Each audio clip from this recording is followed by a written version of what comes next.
Hello friends, स्वागत आहे तुमचं माझ्या चॅनलमध्ये. कसे आहेत तुम्ही? आय होप तुम्ही मस्त आणि मजेत असणार आहे. चला तर मग आजच्या व्हिडिओला सुरुवात करूया. सकाळी सकाळी मस्त मी चहा बनवत होते. इथं आंघोळ वगैरे झाली, झाडून फळची पुसून वगैरे झालं, मग चहा बनवायला घेतलं. मस्त इथं मी चहा बनवत होते. या मग सगळेजण चहा प्यायला. चहा बनवत होते मी, बघू शकता तुम्ही.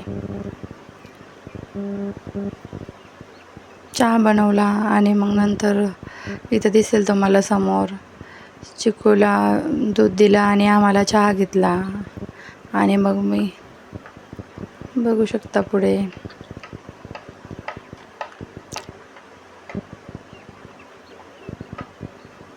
चहा बनलेला आहे. मग नंतर चिकूला दूध दिलं, आम्ही चहा घेतला, मग स्वयंपाकाला लागले.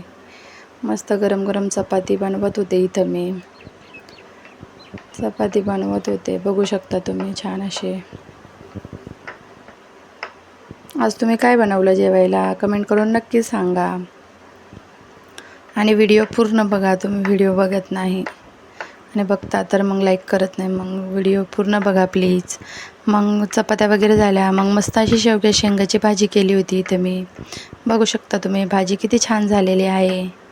आणि मग नंतर आम्ही जेवायला घेतलं. मस्त शेवगा शेंगाची भाजी, चपाती आणि कैरी, मस्त अशी छान. मग काय नंतर दुपारी मुलांना चटपटीत खायचं होतं. मग त्यांच्यासाठी मस्त अशी भेळ बनवत होते इथं मी.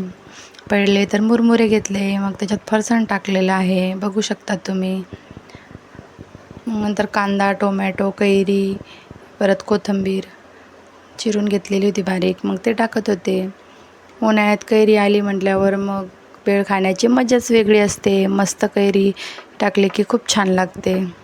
त्यामुळे मग मी इथं सगळं टाकलेलं आहे. कैरी पण टाकत आहे. हे बघा, इथं कोथिंबीर टाकत आहे मी. मस्त अशी छान चमचमीत भेळ बनवली होती. कांदा लसूण मसाला टाकलेला आहे, चवीपुरतं मीठ टाकलेलं आहे. मग इथं चिंच आणि साखरेचं पाणी टाकत होते मी. इथं आपले मस्त चटपटीत भेळ तयार झालेली आहे. या मंडळी भेळ खायला. मस्त का, स्वस्त राहा आणि माझे व्हिडिओ बघत राहा.